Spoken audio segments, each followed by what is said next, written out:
ये देश भी बटेगा, 47 में बटा, 71 में बटा, उससे पहले बटा। ये एक टेरिटरी का मामला है। बात ध्यान रखिएगा,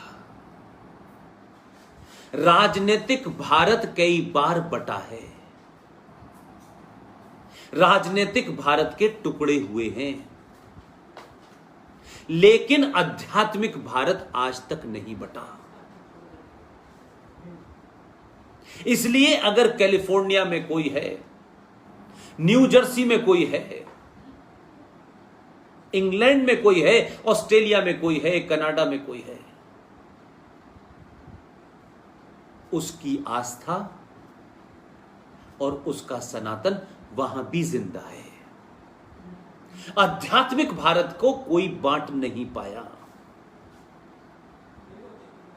लेकिन जो अध्यात्म की धरती है वो धीरे धीरे सुकड़ रही है, क्योंकि हमें यह चिंता है कि हमारे संगठन के पास कितना पैसा है, हमारे संगठन की रिलेवेंस बनी रहे। तो बनी रहेगी तो हम मूर्खों की भीड़ इकट्ठी कर लें, बेरोजगारों की भीड़ इकट्ठी कर लें, और हम कभी उन्हें सशक्त न बनाएं। हम बने रहें 150 लोग, बस, बाकी को हमें क्या जरूरत है। वो मर जाए तो वो जाने, उनकी हत्या कोई कर दे तो हमें क्या लेना देना। हम उनकी हत्या का वर्णन करके अपने आप को महान बताएंगे। इसलिए अब कुछ बचने वाला नहीं है। 2014 में सत्ता का परिवर्तन हुआ है, और यह इसलिए हुआ है कि पहली बार सनातनियों ने ब्राह्मण, ठाकुर, बनिया, यादव, दलित, ये वो, इससे ऊपर उठने की कोशिश की है। लेकिन कुछ फोर्सेस लगी हैं इसी काम के अंदर, इसी एजेंडे में लगी हुई है। इसलिए मैं कहता हूं, जो मेरी सोच है, जो मेरा एजेंडा है, जो शायद आज आपने जो अपना टॉपिक भी रखा है, इसलिए मैंने बार बार कहा कि आपने जिस टॉपिक का चयन किया है, उस टॉपिक में मुझे सबसे अच्छी बात यही लगी कि आपने धर्म की बात की है, आपने धर्म रक्षा की बात की है। देश की सुरक्षा रक्षा के लिए सरकारें होती हैं, विदेश नीति होती है, फौज होती है, एयरफोर्स होती है, नेवी होती है, पुलिस होती है, सीआरपीएफ होती है, एसएसबी होती है, हजारों बल होते हैं, बीएसएफ होती है। लेकिन राष्ट्र को बचाने के लिए ये कोई नहीं आगे आता। हमारा राष्ट्र क्या है और राज्य क्या है, अगर इसका फर्क समझेंगे आप, तो आप, मैं समझता हूं, सही नतीजे पे पहुंचेंगे। हमने राज्य को ही सब कुछ समझ लिया है, सत्ता आ गई है, अब सत्ता की चाटुकारिता में हमने सब कुछ बेच दिया है, घर बार, मॉरल, सब कुछ बेच दिया है। सत्ता के नजदीक हो जाए, सत्ता से कुछ मिल जाए, गवर्नर बन जाए किसी तरीके से, चला नहीं जा रहा, उठा नहीं जा रहा, लेकिन गवर्नर बन जाए, वाइस चांसलर बन जाए, एन कैन प्रकरण से बन जाए। हम राष्ट्र से उठ करके राज्य के अंदर घुसने की कोशिश करते हैं। जब वहां चले जाते हैं तो ये कहते हैं कि पहले मैं, राष्ट्र बाद में।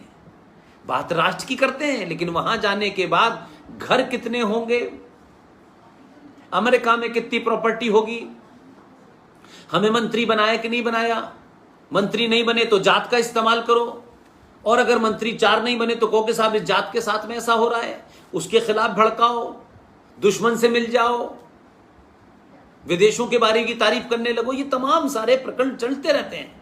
लेकिन मैं और आप एक ही काम में कर रहा हूं कि मैं लोगों को यह समझा पाऊं कि राज्य के बारे में ज्यादा चिंता न करें। अगर राष्ट्र मजबूत होगा तो राष्ट्र की वो शक्तियां जो राष्ट्र को मजबूत देखना चाहती हैं, वो सत्ता में ऐसे ही लोगों को बिठाएंगी जिससे आपके राष्ट्र के ऊपर आंच न आए और वो राज आपके राष्ट्र में दखल न दे। जैसे सबरीमला के ऊपर, जो हमारे राष्ट्र का हिस्सा है, जो हमारी परंपराओं का हिस्सा है, जो हमारे आस्था के केंद्र हैं, हजारों हजारों साल की परंपराओं के बाद हजारों हजारों साल की आस्था के बाद वहां कोई नियम बना है, वो कानून नहीं उसे तोड़ सकता, वो कानून से नहीं बना है, वो शुद्ध हमारे सनातन साइंस के कारण बना है। लेकिन एक राज्य की एक छोटी सी इकाई उस सबरीमला के उस पवित्रता को, उस संस्कार को भंग कर देती है। और हम चुप इसलिए बैठे रहते हैं कि हम कमजोर हो चुके हैं, हम सत्ता के लालची हो चुके हैं, हम सत्ता के खिलाफ खड़े होकर के बोल नहीं जाना चाहते, हमें कुछ मिलने वाला हो उस उम्मीद में रहते हैं, जिंदगी गुजर जाती है इस उम्मीद में, कुछ लोग तो मर भी जाते हैं, लेकिन ये लालच, ये लालसा निकलती नहीं है। इसलिए राज्य के बारे में मैंने आपको बताया कि क्या क्या इकाई राज्य की होती है। राष्ट्र क्या है? राष्ट्र है वेद, उपनिषद, पुराण, उपासना, नदियां, पहाड़, पर्यावरण। ये सरस्वती वंदना क्या है? आप किसी प्रोग्राम में जाते हैं, सरस्वती वंदना गाई जाती है, दीपों को प्रज्वलित किया जाता है। कभी आपने पूछा कि क्या ये जो आप कर रहे हैं, क्या ये भारत के संविधान में लिखा हुआ है? ये कानून है क्या कि आप सरस्वती? लेकिन सरस्वती वंदना इस राष्ट्र की आस्था का मामला है, इसलिए राज उसमें नहीं घुस सकता। ये दीपों का जलाना, ये दीपों को प्रज्वलित करना भी आस्था का विषय है।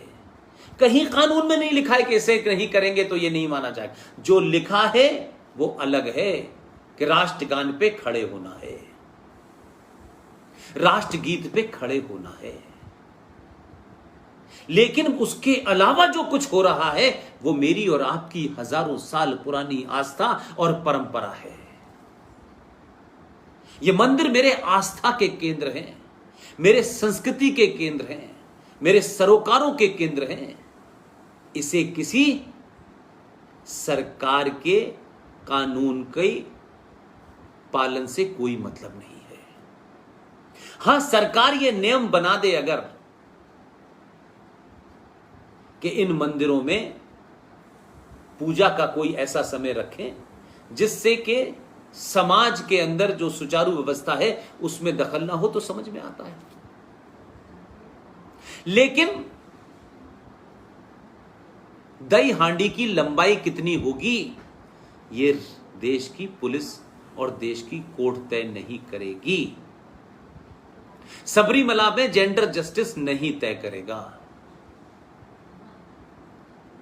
और जब ही तय करेगा जब कुछ लोग कोर्ट जाएंगे। तो राष्ट्र कमजोर होता है तो राज्य के पास जाता है, राज्य उसको अपनी सुविधा के अनुसार उसका शोषण करता है, एक्सप्लॉइट करता है, अपने नफे नुकसान को देख करके उस पर निर्णय देता है। इसलिए आप व्रत क्या कोई कानून के तहत रखते हैं? सूर्य की पूजा कानून के तहत करते हैं? हमारे परिवार में किसी की मृत्यु हो जाए तो क्या संविधान में लिखा है कि इनको जलाना चाहिए, कैसे जलाना चाहिए, किस तरह जलाना चाहिए? ये लिखा हुआ है। ये आपके जीवन के हिस्से हैं। इसीलिए सनातन का ये मंदिरों का कंसेप्ट भी 8वीं 9वीं सदी के बाद का है। सनातन माने साइंस, सनातन माने पृथ्वी, आकाश, जल, वायु, अग्नि। ये 5 हैं बस, इसके अलावा दुनिया में कुछ नहीं है। लेकिन क्योंकि मनुष्य हमेशा एक सिंबल ढूंढता है,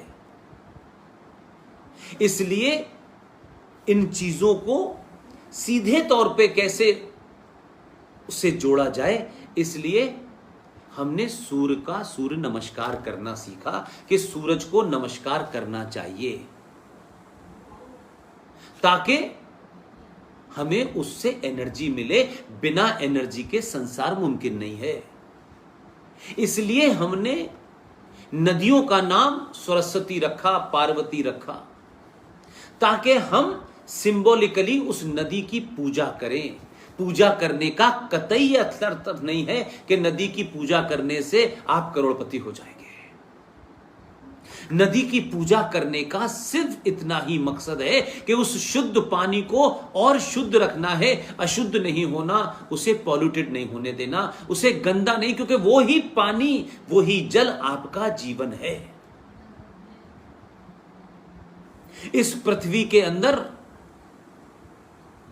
हमें ऐसी चीजें नहीं डालना जिससे ये हमें जीवित रहने के लिए अलग अलग समय पे एक ही मिट्टी में अलग अलग सब्जियां, अलग अलग फल, अलग अलग हमें अनाज देती है। ये सब जीवन है और ये प्रकृति का हिस्सा है। इन्हीं से मिलकर प्रकृति बनी है, इसी से मिलकर ब्रह्मांड बना है और ब्रह्मांड की शुरुआत से ही सनातन है। सनातन अनंत है। न सनातन की कोई डेट पैदा होने की है, न सनातन के मरने की कोई डेट है। जब तक ये सृष्टि है तब तक सनातन है। बाकी मजहब हैं। सनातन धर्म है, बाकी सब मजहब हैं। मजहब पैदा होते हैं तो जो पैदा होता है, ये सृष्टि का नियम है, वो मरता भी है। इसलिए आपने जब झूठ बोला सारे धर्म बराबर हैं, इसलिए बराबर नहीं है कि धर्म सिर्फ एक है, बाकी मजहब हैं। मजहब की किताब होगी, मजहब का कोई पैगंबर होगा, मजहब में यह करना है, यह नहीं करना है। हम समुद्र थे, हमारे पूर्वजों ने बताया हम समुद्र हैं, लेकिन हमारे अंदर विकृतियां पैदा हुई, लालच हमारे अंदर भर गया। आज हम समुद्र से निकल के नाली में आ गए हैं और फिर नालियों से कंपटीशन कर रहे हैं।